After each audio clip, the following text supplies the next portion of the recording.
Welcome to City Minutes, where we discuss new research that helps us understand the UK's largest cities and towns and policy ideas to improve their economic performance. I'm your host Andrew Carter from the think tank Centre for Cities. Enjoy the episode. Welcome to this episode of City Minutes. Today the focus is the London Borough of Croydon, and in particular the interesting and impactful planning experiment the council ran between 2019 and 2022 when it was trying to get more homes built in the borough. I'm joined by my colleague Maurice Lange, who's written about the Croydon experiment, and I'm also joined by Alison Coutinho, who works for Mace Consult, and Guy Roches from Town. Of specific relevance to our topic, Alison and Guy worked for Croydon Council during the period when the experiment was being designed and then ran. So welcome to all three of you. So for the purposes of our listeners, Guy, you kick us off. You'd probably best just give us a sense as to what you were doing at Croydon Council during the time that we are focused on, so people can do it. And Alison can say what her role was, and then that opens up the conversation about what was going on. Sure. My role was initially in the Croydon placemaking team, so that sat within the planning department, and I was the co-author and lead officer of the Suburban Design Guide, so I oversaw it from inception through consultation and to adoption, with a lot of support from the council officer, senior council officers and councillors at the time. And then after it was adopted, I sidestepped into Brick by Brick, which was the council's development company, which is then where I met Alison and where we were delivering a lot of schemes where the guide was applicable. Brilliant. Alison, tell us what you were doing, how it fits. So whilst the Suburban Design Guide was in its inception, Brick by Brick was being formed. I was head of development and delivery at the time, and then I nabbed Guy. So we were Croydon's development company, set up to deliver high quality housing on small sites across the borough, not just small sites, but particular to the Suburban Design Guide, small sites. And to find innovative ways of bringing revenue back into the council, get housing delivered of all 10 years, in particular social housing for local people. And you're both now you're still in the field, you're still in the housing development, regen planning field, but now no longer at the council. So Alison, just say where you are so people get a sense as to where you're coming from right now. That's it. And so after Brick by Brick, I moved into consultancy, where I now help local authorities on other innovative ways, including rules-based planning, ways of unlocking their sites and bringing forward housing-led development. And you, Guy? I now work for an SME developer called Town, and we're a private developer, but our kind of tagline is profit with purpose. So we have a lot of similar, I guess our ethos is similar to Brick by Brick, but we work across the country and on a range of sites, anything from like 14 homes up to 5,000 homes. So a bit different to what Brick by Brick was doing, but some similarities too. Right. So we're going to get a flavour for what was going on at the time inside Croydon, as well as how that Croydon then fits into London more generally. Maurice, we've done a bit of work looking at the Croydon experiment, how it played out, and the impact it's had, and what that means for London, other cities. So just tell us a little bit about the Croydon research, set the context, and then we'll get into the detail of what was going on. Yeah, I'll just give you a very quick overview because, we published the thing 6 weeks ago, so people might read it already. So the Suburban Design Guide, it was a 160-page document produced by Guy, Alison and other hardworking people at Croydon Council. And it was a unique document in many ways. It provided guidance for developers and planners on a range of different types of suburban intensification. This includes sort of conversions and extensions, but also notably types of small-scale redevelopment. And it included guidance on sort of soft policies like design and materials, but also harder policies like how tall a building can be and the angles and the overlooking angles, etc. And this sort of breadth of things that it was speaking about and those hard rules are what make it a really unique document, which could then potentially have a notable and unique outcome. So what did it do? It led to the over doubling of delivery of housing on small sites in Croydon, but from the period that it was in effect versus the 5 years previously. And that was really driven by one type of development in particular, which was the redevelopment of larger detached homes on large plots into small blocks of flats that were 3 or 4 stories tall. And this saw, and there was the increase of this type of development by over 3 times versus previously, and delivered more of that kind of housing than had been seen in London at any point since records began in the mid-2000s. And then what we see in the data is that all of this increase in small site activity happens pretty much in line with the development of the policy. But then when the policy is removed in 2022, we see a decline back to what the status quo was beforehand. And so for us, this is really, really strong evidence that bringing in more rules to help guide development can give a signal to developers and leads to more house building than would have happened otherwise. Brilliant. So sort of nuts and bolts.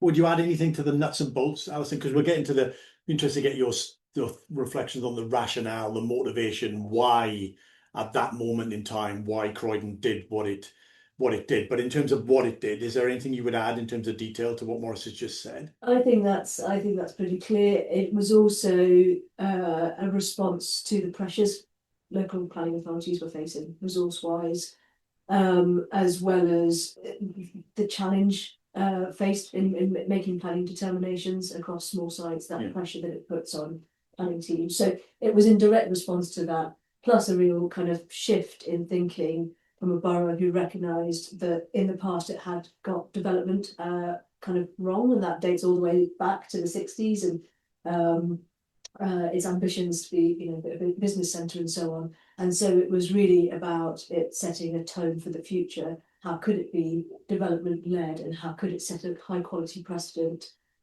for itself to enable higher quality homes to be delivered?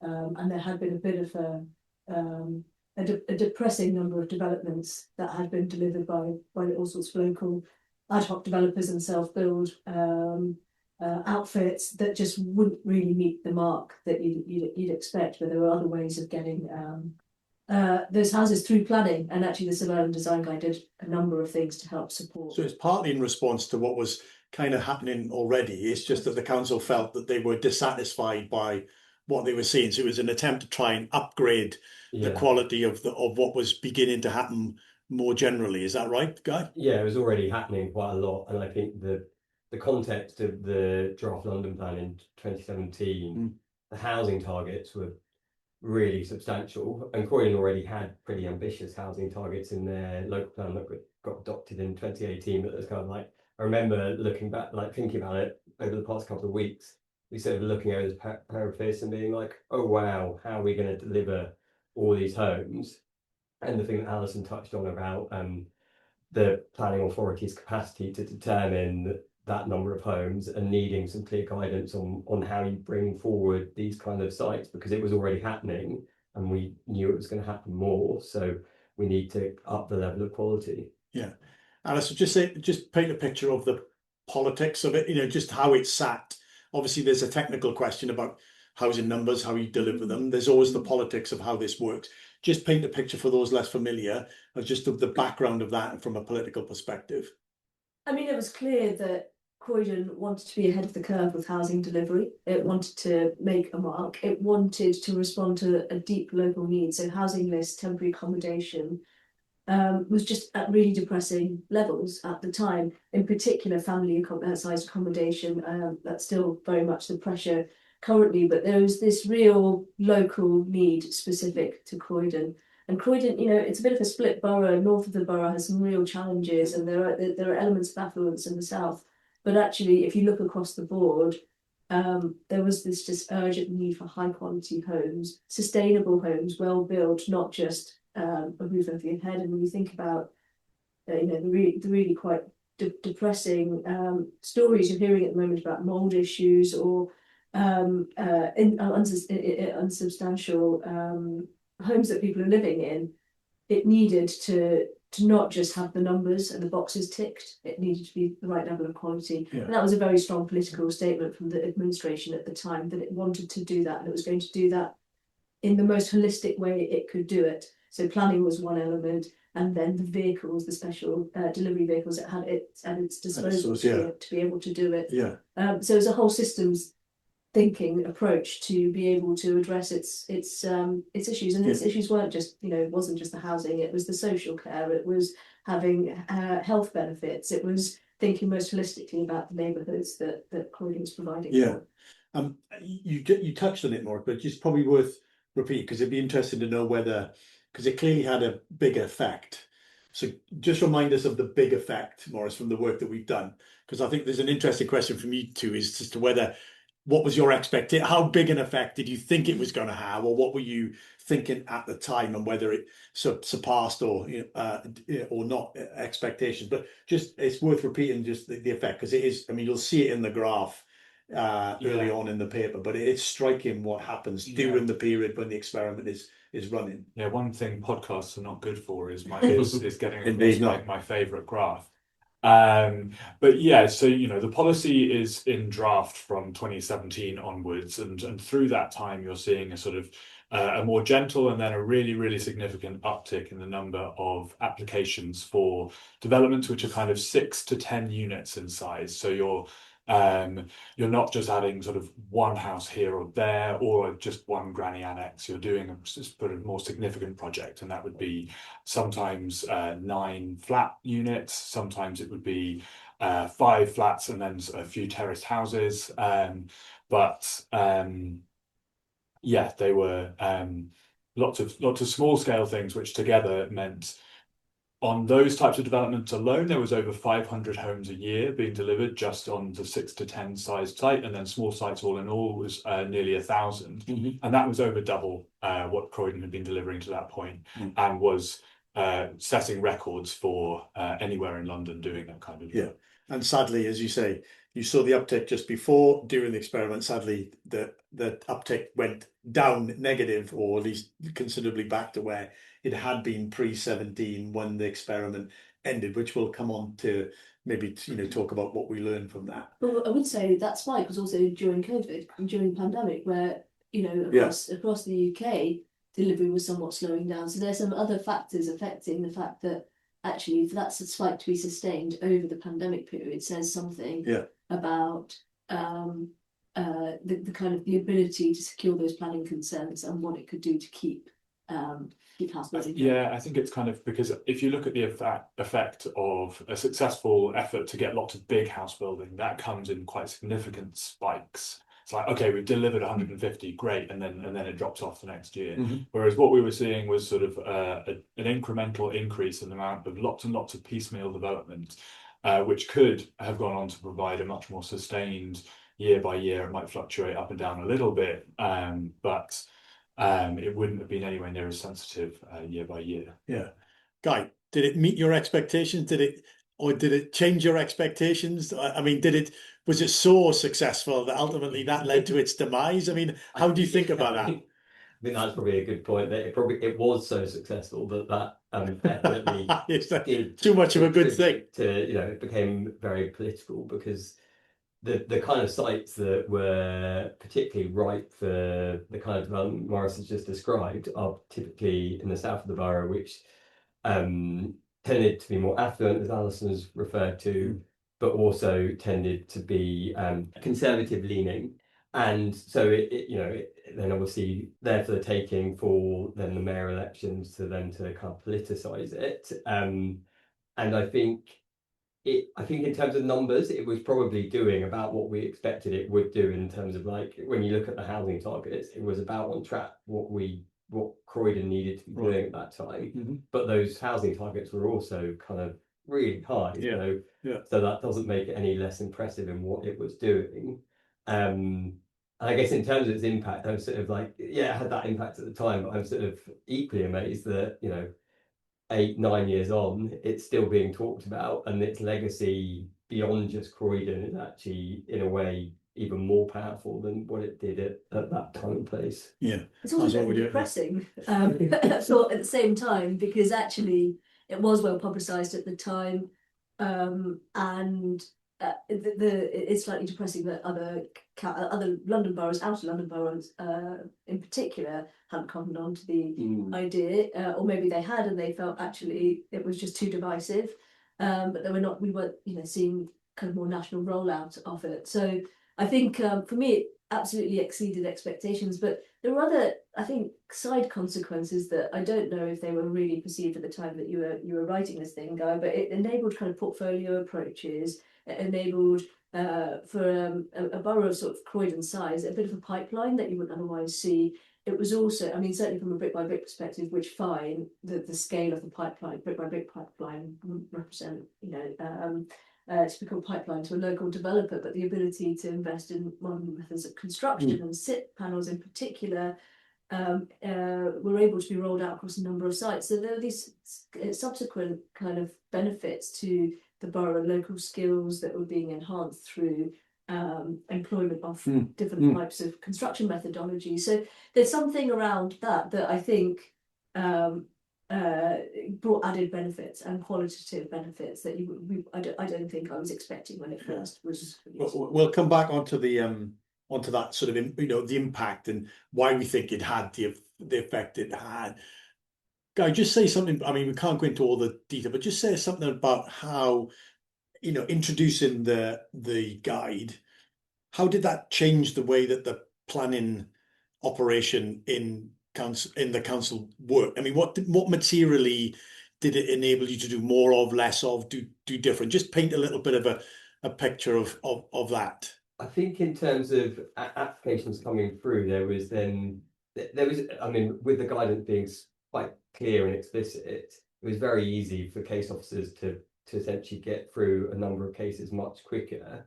And also my team were giving design advice to case officers in reviewing applications, and rather than having to do sort of bespoke reviews of lots of, hundreds of applications, you could sort of be like, well, refer to this paragraph in the suburban design guide, it says this, so they should be doing X, Y, and Z. And that really streamlined that process. And I think it was also helpful to, there was a really good planning team at Croydon, but they're not all, or most of them aren't designers by background. And so it also gave them a level of kind of power and confidence to be like, oh, the design guide says this, so this is probably okay design wise. And that, as I said, it sort of streamlined it. And I think it then also reduced the number of applications that were going to committee, because there tended to be less grounds for objections or less referrals. And that then allowed the case officers to get through the kind of volume of applications that were coming through. Yeah. Alison, what would you add to that? And in turn, that was then setting a good precedent across the borough. So for the broader sense that this is a place where stuff can get done. It's done in a, in an ordered way, in a relatively efficient way. Yeah, I think the certainty for local developers was a huge thing as well, and a lot of engagement before it was adopted around it kind of getting their input into it and sort of making it very clear that, this is the kind of development we need to be happening to reach the targets that were in place. And the reassurance that they weren't going to spend loads of money on pre-planning design for it to be abortive. Yeah. Let's have a sort of step back around why we think it had, the effects that it had. Why did it have such a? We identified several. As an outsider looking in, taking that sort of perspective. Morris, just highlight a few, and then it'd be interested to get Alison and Guy's kind of view as to why they, when they were in it, and maybe reflecting afterwards why it was that it had the effect that it had. Yeah, I mean, I guess when we were thinking about it, we were trying to draw out lessons for planning teams across the UK, and what would they think about when they're thinking about bringing in a similar policy. And so I guess the key and unique thing about the planning policy itself is the presence of these hard rules which permit significant change, but in a way that's responsive to the location.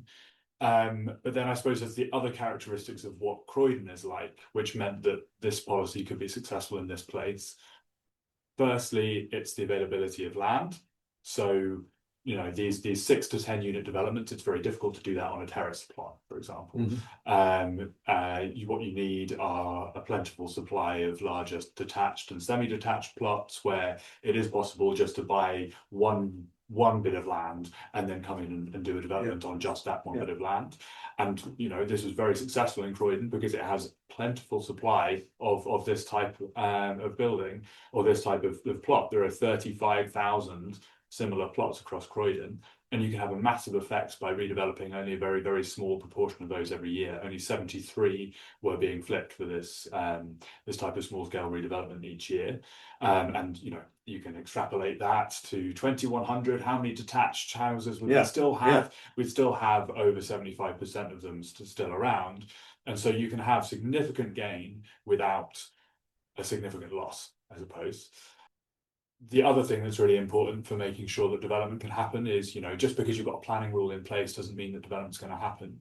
It has to be profitable for the party that's going to take on the development. And I've sort of gone on the land registry and found out how much the developers were buying the original houses for, how much they were selling all of the resulting flats, and done some sort of viability modeling, and they're all very profitable. They're all at least sort of 10-15% profitability, and on average over 20%. At least those are my best stabs. And then you think about, you know, how would that play out today? We've seen construction costs go up, and we've not seen housing prices going up by the same amount. That closes that viability gap. So, you know, you've got to be thinking about all of these different ingredients in terms of thinking about whether or not it would be effective elsewhere. Yeah. But in Croydon at the time, they were the platform upon which you could have a very successful policy. Alison, you kick us off. What would you add to that? In the sense of why do you think it had the effect? You know, mix of the design guide itself is clearly, you know, having a stimulating effect. You know, the nature of it, what's in it, what's not in it. There's market conditions, there's land availability. But what else would you throw into for us to understand why it had the effect it did? So I think two things for me. One is it immediately made sites developable en masse, and so there was an ability to have greater choice and availability for local developers to review what was available to them. And secondly, Croydon is incredibly unique because it has unparalleled transport connections into central London and out into Gatwick and beyond. And so for that reason, it can support a lot of the existing community living within Croydon who you know, there's a high proportion of multi-generational living, not necessarily by choice. And so how do you support younger generations to buy their first home or live in their first home, and equally new communities coming into the borough and very attracted to living and working in the borough. So there's probably something around local need, local demand, as well as being able to provide for that. And I think, again, there's something about the stimulus thing that I think it really was we talk about catalysts all the time in regeneration, because it's the only time you can kind of really get stuff done, when you find you know, the initial project that can get the interest going. But this is a very different sort of catalyst and stimulus to really help that growth. There's something around kind of, at its heart was sustainable development. It was just a sustainable development at this really small scale. So I think what it was actually doing, and maybe, you know, this could just be a personal perception, but it was making neighbourhoods much more inclusive, not just because of the tenure, but actually just because of the different family types that could be existing alongside each other. The Muse developments that we saw built through the support of the Suburban Design Guide allowed for shared amenity spaces, reduced car use. So there was something that was actually incredibly sort of enriching about it. Yeah. When you look back, I mean, maybe at the time, but when you look, are there particular bits of the guidance itself that you think actually that, you know, we did it because we thought it was the right thing to do, but actually that's had, in retrospect, that's an outsized sort of benefit we didn't maybe anticipate at the time, you know, because one critique would be it's 160 pages, my God, that's really detailed, right? You could write that as a negative. On the other hand, you could probably write that as you know, we specified as much as we possibly could, which then give huge amounts of clarity. And that's also a positive. So, I mean, I'm not saying, you know, they're not mutually exclusive, but depends on where you're coming from. That's a good question. It was quite divisive amongst the planning team when we were drafting. Too much, not enough. At one point, it was 250 pages long. Yeah, well, there we go. Cut down, and then people wanted to add stuff in. And it was trying to do a lot, because it also absorbed the old SPD, which was on household extensions. So that was kind of like in the back of it. Yeah. So it was kind of many things to many people, and I think it obviously spoke a lot to the kind of developments we've really been talking to today about, the kind of detached or semi-detached being knocked down. But it was also kind of trying to look at garage sites and infill, the kind of sites that Brick by Brick were doing, and so it tried to cover a lot of bases, possibly too many bases, and then be quite prescriptive in sort of volumetric terms, but quite open in terms of kind of architectural character terms. And I would say that contributed to its length essentially because it was trying to do so many things, and that if you could probably boil it down to the thing that it really needed to address because it was the most pressing issue, which is the kind of development that we talked about most, because that was the bulk of where those new homes are being delivered, and those were the most challenging kind of contexts where you're, a very leafy street of detached or semi-detached homes, and suddenly you put 9 in the middle, and how does that work spatially? And lots of concerns around refuse vehicles and overlooking all the kind of technical planning stuff. And that you probably could have created a 20-page document just on that, and that would have done 70% of what the guide needed to do. Yeah, interesting. So you said a moment ago about this was only being done in Croydon at the time. I mean, do you think that helped in some respects because did it become a focal point? I mean, do you have a sense as to who was doing the development? Was it local folk, that was seeing it, that knew that they were of Croydon, in Croydon, working in Croydon, so they were doing more in Croydon? Or were you did you see developers, smaller developers coming in from elsewhere to take advantage because there wasn't an equivalent going on in X number of other boroughs? What's your sort of sense on that? I think it was a bit mix of both. I think there's a strong sort of South London market of local developers who would have been attracted to Croydon as a place to focus attention as a result of the suburban design guide, without a doubt. I think what it was doing was for the one people bands out there, or family developers, it's so visual. So part of it, you can look at the length and think, gosh, that's really overwhelming. I don't know what that word count would actually look like if it was just rolling text. Yeah. But the visual piece was really, really helpful because I think it gave a flavour. The precedents weren't just from within Croydon, it was from across the UK. And I think that it was aspirational, and that enabled, I think, local developers to think in ways that they weren't thinking of. When I'm saying local, I mean across the south, not just within Croydon, but to just be a bit more aspirational in their thinking. And I think that it was also helpful to the local planning authority to be able to say, well, this is what we're holding you to. Yeah. So I think there was something around, this is an interesting market to get into, because I can see why it would fit a certain type of resident that perhaps we weren't necessarily attracting previously. Yeah. And there was a lot of talk in Croydon, a hell of a lot of opposition for HMOs, for example, and general opposition, I guess, to where people in temporary accommodation were being housed. And it gave this fresh perspective. Again, it was supported by GLA grants and other funding streams as well. There was something around a general ability to lift the bar that was attractive to I think just not just new developers, but new communities that worked hand in hand. I mean, I think actually it would have been better if there were neighbouring boroughs doing the same thing, because I don't think it had to be to the exclusion of others that it worked. If anything, it would have potentially built more political resilience if it was happening elsewhere. There were really acute political factors happening in Croydon, and of course just that, it's a perfect storm with the suburban design guide being in its place as well as brick by brick, and culminating with Croydon changing its political landscape. And had there been other boroughs doing the same thing, I think there would have been a bit more resilience and a bit more conviction. And actually it shouldn't have been the victim of the success it really was. Yeah, and obviously, our focus today is mostly the design guide, in particular the type of development it was looking to enable. But you've just touched on there that it was part of a bigger program, as Croydon has, in terms of actually encouraging development, not just of residential but commercial and everything sort of in between. So just paint a picture of that scenario, and then we'll round off by just getting some reflections on it ending and why it ended, and then we'll come to lessons, because it did end and we can't deny that.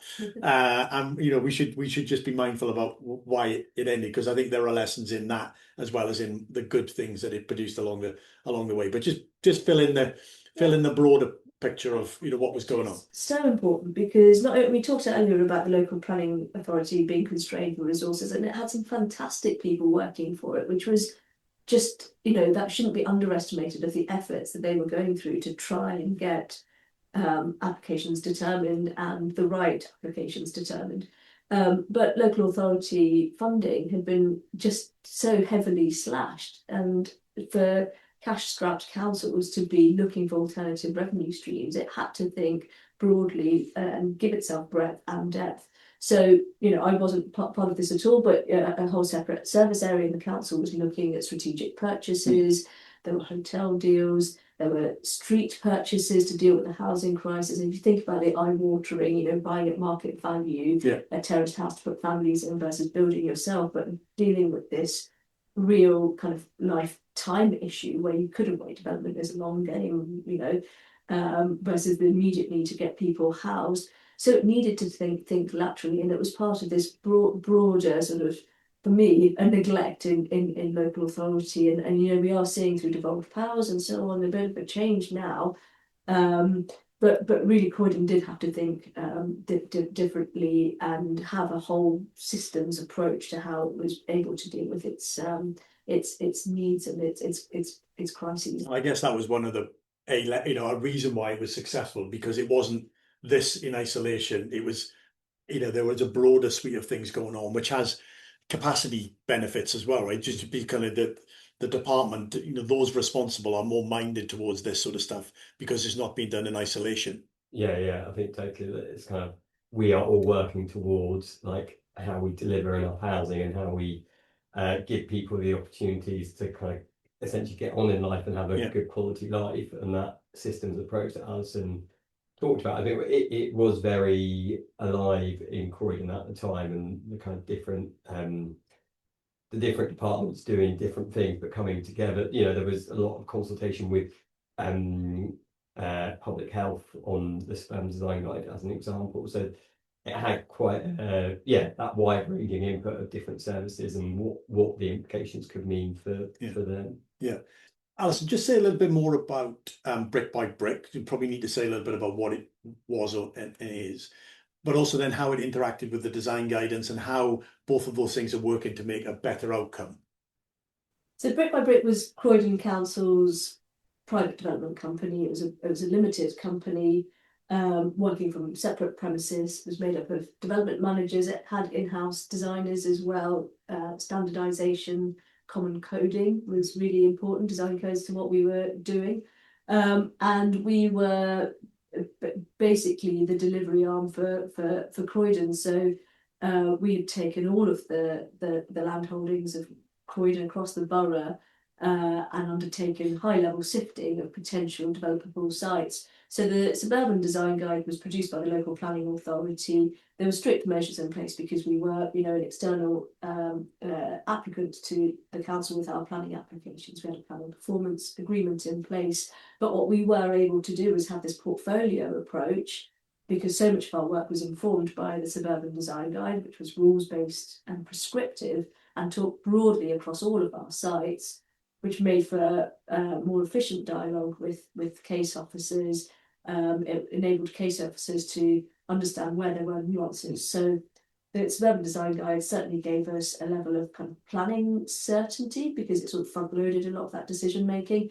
Equally, it did take away the acute viability challenges that we were facing. Cost inflation in particular was a huge factor.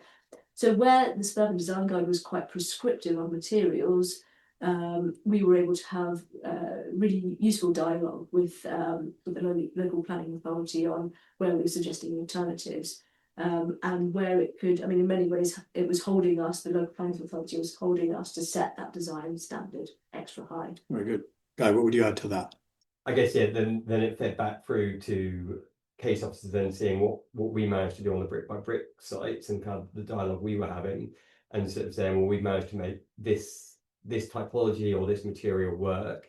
And that was really useful learning for the planning authority, because they could then go back to other developers and say, well, this is what's happening on this development down the road. Could you look at doing something like this? Because that would really improve the level of quality of what you're proposing on your site. And so there was that kind of shared learning piece between Brick by Brick and the planning authority. And in addition to materiality, if you actually just, I mean, we were able to work with some phenomenal SME designers who were really, at their A game in unlocking spatially these really tricky sites, narrow, we were calling them, panhandle sites, really narrow access roads, former garage sites, but they were backing onto. Remember, one site was backing onto some pond with koi carp in, and you're building right up to it. But if you didn't build right up to it, you really couldn't really, you were really massively hampering the number of homes you could build on the site. So these adjacencies and how you could overcome them through alternative construction methodologies or different ways of stacking homes, or getting private amenity through kind of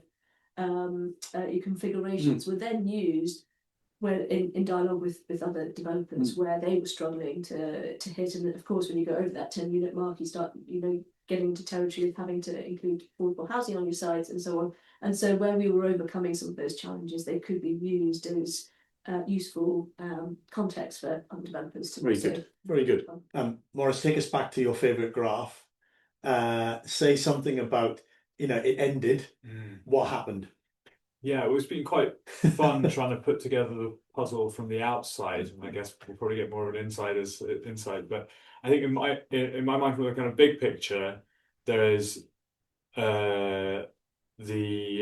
two factors going on at once. One is changes to London level planning. So as we spoke about earlier, it was brought in response to a draft London plan in 2017, which was going to give outer London boroughs a very, very high small sites target. And so it's produced in line with those requirements. But in between the SDG being introduced and then the London plan proper being introduced, that small sites target is reduced by almost 3 times back to where Croydon was already delivering. So, and then suddenly Croydon, rather than being sort of stretching for over 1,000 homes on small sites a year, it was now being asked to deliver only 600, and it was over delivering on that 600. And so that opens a kind of planning, legal and therefore political space for the policy to be revoked. Had the London plan been requiring this thing, it would have actually been much more difficult to have had a manifesto pledge to remove the thing, because then the local plan would have been out of sync with the London plan, which it's not allowed to do.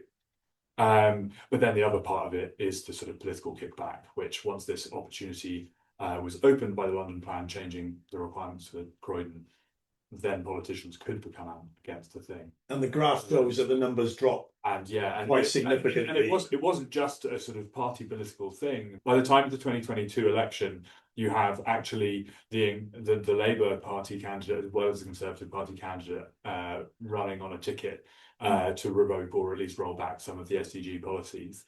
So it had definitely become very politically challenging. And then it is revoked shortly after the Conservatives come into power, and you see and I think you see some of the decisions being shaped by that politics even before revoking. And so that's why it drops off super quickly. I'm interested in politics is what it is, but interested in your views as to whether you have a sense as to whether, in part, the change in position, both of the incumbent as was, and then the incomer as it became, was responding to actual backlash, in a sense there was disgruntlement on the ground that was being expressed, as opposed to things have changed, I have a different view of the world, my priorities are different, etc. Therefore, I'm going to pursue a different thing. There might be a bit of both in that, but was it backlash, or was it just different emphasis, a different perspective, a different ideology? I don't know. I mean, I think it was a lot to do with backlash, right? And we've been very honest about that.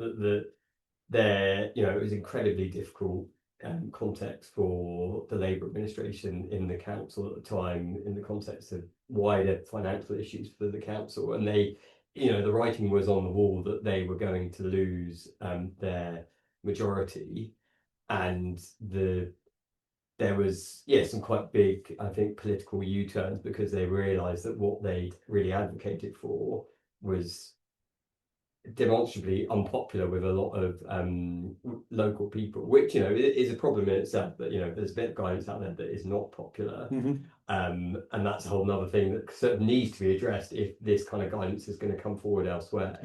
you know, understandably then like, well, maybe we shouldn't have done this, and maybe we should also be saying we should revoke it. And so I think it kind of, that's the logic behind why you have both the Conservative and Labour members saying, yeah, we're going to revoke it. Okay. Alison, what would you add to that? In a sense, you know, backlash on the ground, people didn't like it as opposed to, as I say, as opposed to different perspectives. What's your take on that? My take genuinely is, had it not been in place, there would have been backlash about something else. Because either way, development needed to happen, Yeah, housing yeah. needed to be delivered, and the targets would have there would have just been crap development Yeah. that was being built in people's, you know, backyards that they would have been frustrated with. So somewhere along the line, they needed a tool and they needed something to just wave, and it became, for all it for, as you know, it's such a comprehensive document, but it became the thing that you could hold and wave in the air. It therefore became the thing that you get rid of. So I think that's why it was an easy target.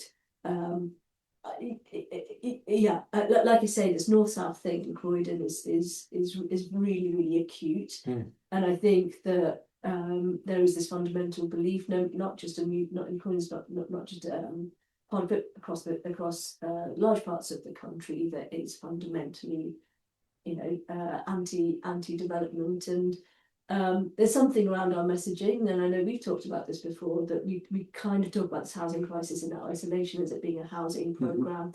And really, I think the sooner it's sort of the dial is flipped to talk about prosperity and you talk about the possibilities of what housing-led development can give you, or inclusive development, mixed-use development, inclusive growth can give an average family, or you know, across all spectrums of society, benefit actually from that. I think the greater sort of community empowerment you can sort of garner. So there's something for me around, it's not just we're going to build homes for home's sake, or we're going to target a particular tenure. There's something much more holistic, and I can only hope, you know, in future when we do talk about the needs we have, we talk about it in an inclusive way, and there's a growth strategy that talks about something that people can aspire to. Well, that's that's a great lesson in terms of the messaging and the comms, which has to be supported by the detail and the technicalities, but they need to work together. Let's think a little bit more. Let's do a first round of sort of reflections for planning, I suppose, Maurice. And just say a little bit about, again, what we take away from it. Let's start with London first off, and I suppose think about it as London as a whole, and then so there's a GLA thought and a lesson sort of, and then there's borough sort of level lessons. But just start us off in that, and then we'll go. Does it have lessons for cities elsewhere, which we're also looking at, which we think it does. So I think the kind of planning lesson for me is in conversation with a lot of the research we've done in the last year in general, which shows that countries which have more rules-based planning in more places, especially in urban areas, deliver more housing than we do.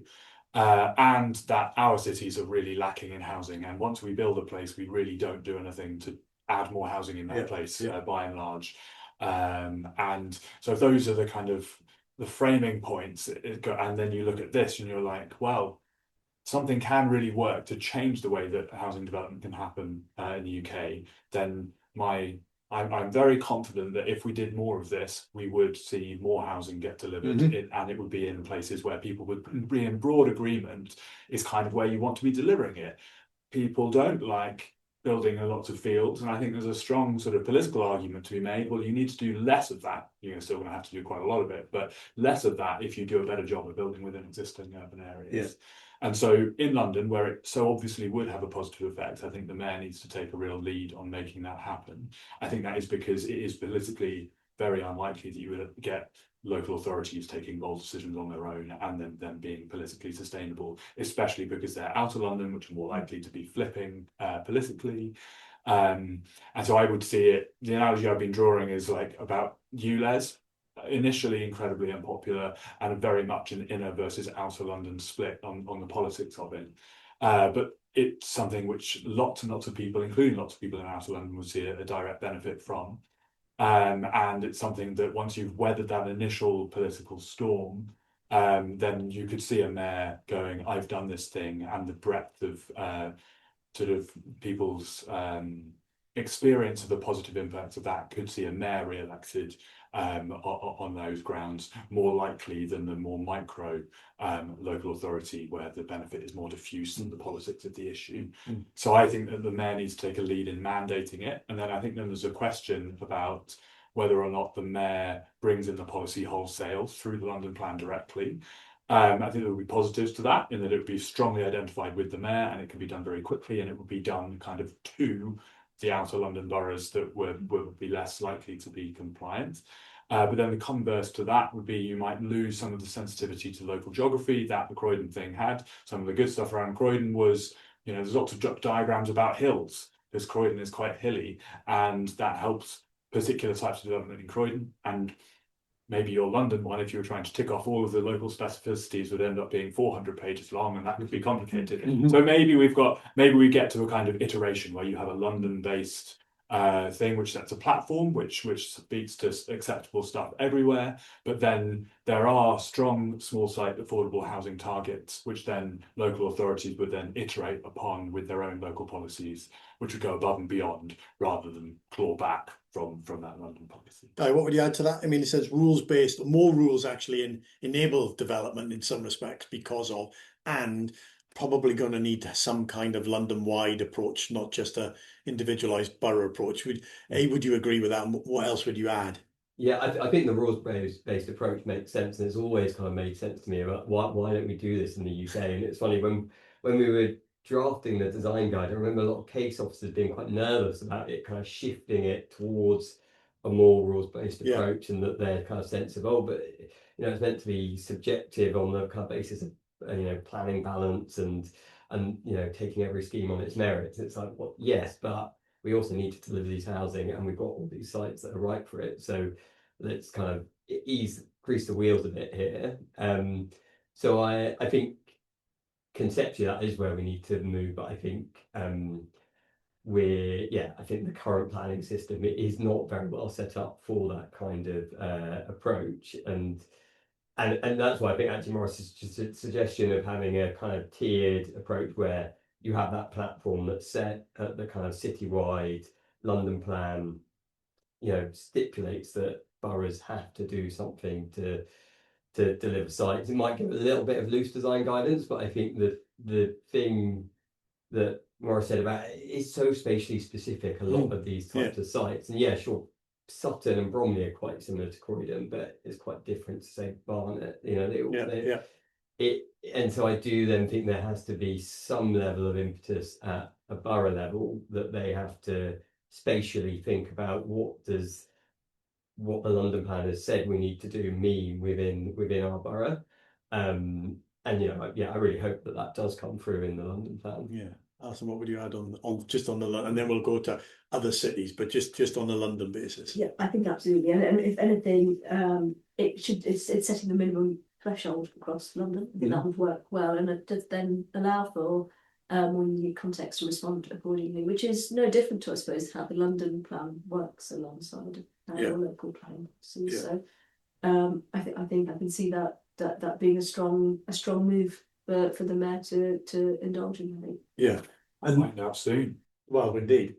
Cities elsewhere, Yeah. because in part, some of the reason it works, notwithstanding the sort of internal aspects, is underlying market conditions, underlying land availability, underlying demand, etc. So just, Morris, we looked at this, and it does work in other places in different ways and to varying degrees, but it is applicable as an approach, as an instrument for more than just suburban London. Yeah, definitely. So I think the primary consideration, if you're going to cookie cutter Croydon everywhere, would it work, is the viability of the kind of redevelopment that made the Croydon thing work so well. Yeah. And you can find suitable sites with suitable size houses or suitable size garages or whatever in all cities. But what really changes is how much houses sell for. And so whereas materials costs and labour costs don't vary quite as much, and so you get a narrowing of the viability gap, the less your end house price will be. And so that means that in a place like Bristol, which also has quite high house prices, you would expect to see quite a large effect from a similar policy being brought in. Whereas in cities like Leeds or Manchester, which we've also done the modelling for, you would see it in some places. Like there are some places in those cities where houses sell for quite a lot of money, they're desirable, etc. And you can also see which areas are desirable evolving over time.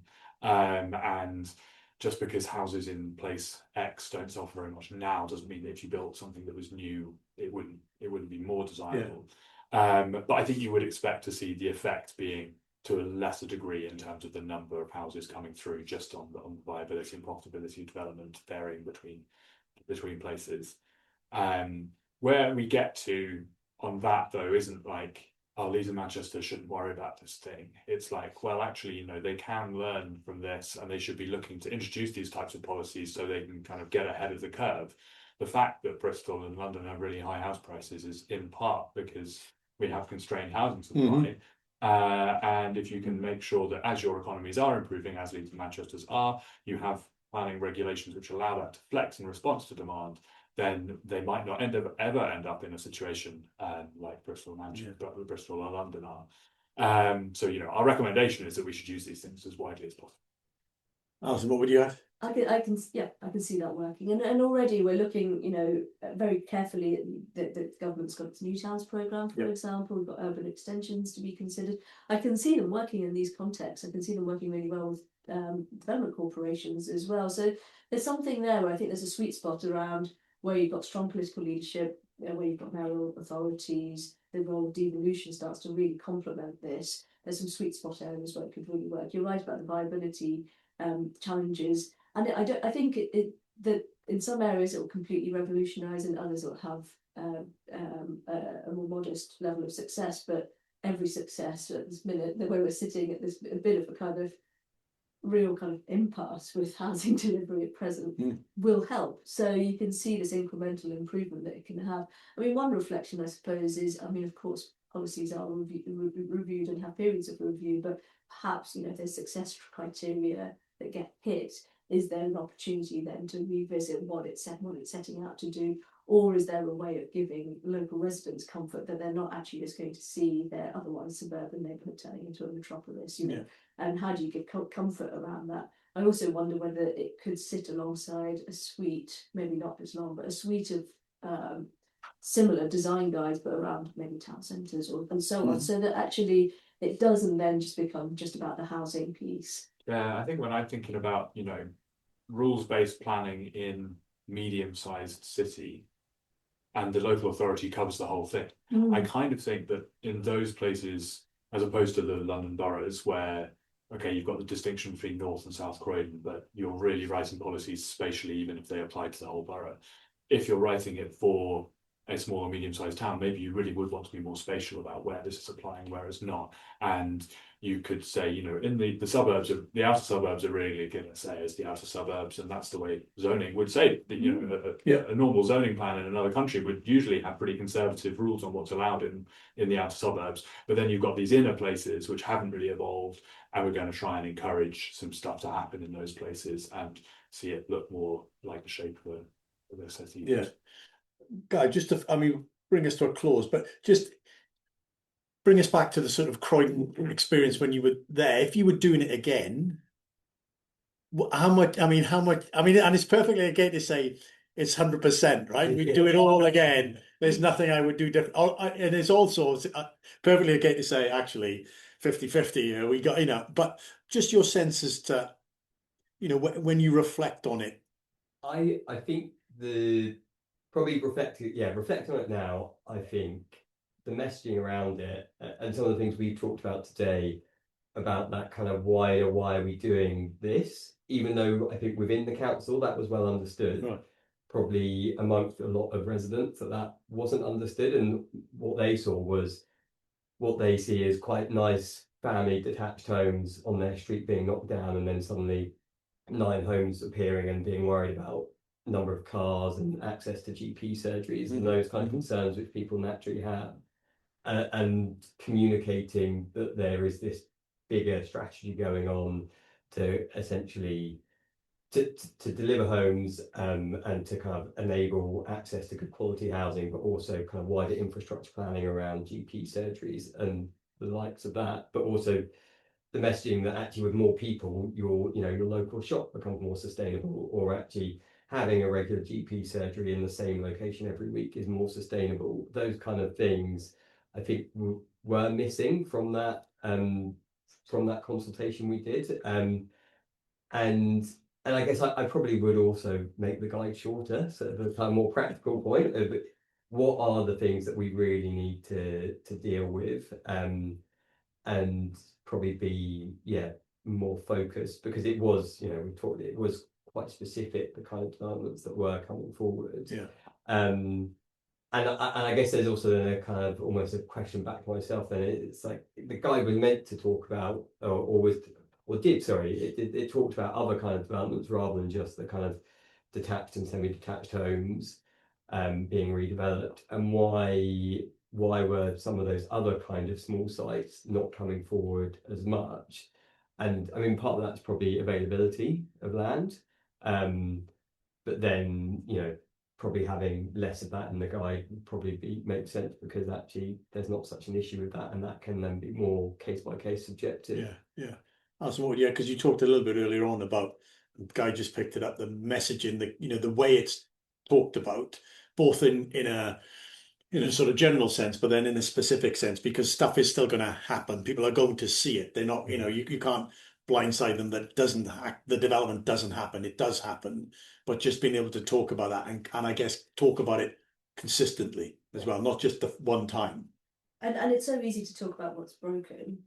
And it was, for me, the framing was around the housing crisis, but that problem was only felt by the people affected by it. And what it could have done is get the comm strategy around what the benefits for everyone and what that aspiration could look like for every resident of Croydon to benefit from. And it was, because it did have a really strong linking piece that needed to be made clear, that needed to be spelled out, was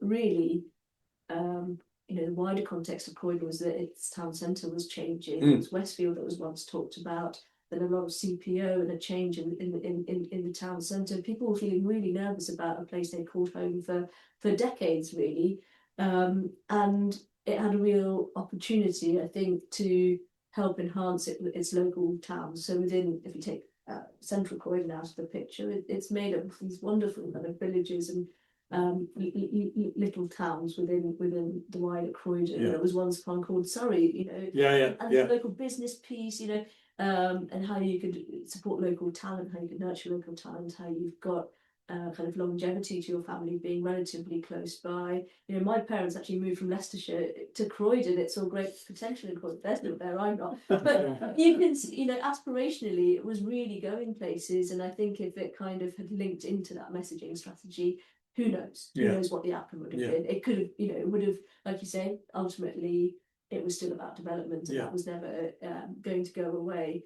But perhaps it could have had a different future and fortune. It was quite.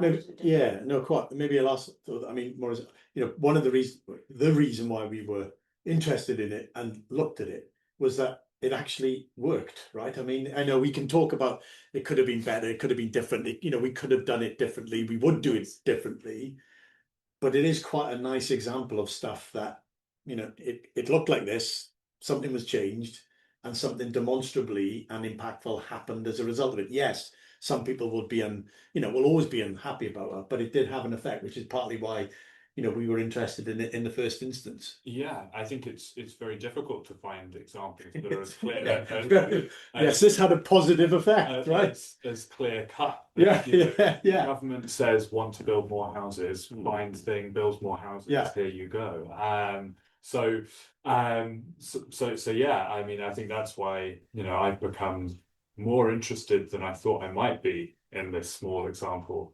And I'm very grateful to the GLA for sending me all the data that allowed me to pull out all of the numbers. So yeah, I mean, I'm quite hopeful that we will have sort of positive review of policy, and the London Plan 2027/8 will get things better than 2021 did on small sites.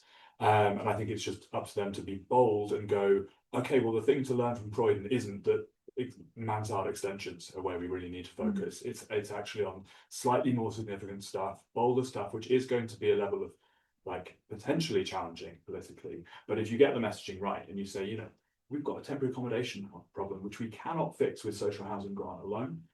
And if we deliver more houses, which are affordable to a small family, and they're there, and we can say, do you want to move to this bit of outer London? And then you've got that supply going through, then you can, yes. And I think for a lot of people that would be compelling messaging. Yeah. It's not going to be without its difficulties, but I really want to see the mayors go there. Good. Well, we hope that more and more people over the next short period get more and more interested in what was going on in Croydon, but also what Croydon can tell us about everywhere else. My guests today have been Guy, Alison and Maurice. Thank you very much for being part of City Minutes. Thank you. Thank you for listening to this episode of City Minutes, brought to you by the Centre for Cities. You can find us on Apple Podcasts, Spotify and Podbean by searching Centre for Cities. Please rate and subscribe if you like what you heard. Centre for Cities is an independent think tank dedicated to improving the economies of UK's largest cities and towns. You can follow the Centre on Twitter at Centre for Cities, all one word, or on LinkedIn for the latest on what the Centre is up to. To hear all about our latest reports and briefings and upcoming events, sign up to our fortnightly newsletter via our website, centreforcities.org. If you'd like to get in touch, do tweet us or send an email to info@centreforcities.org.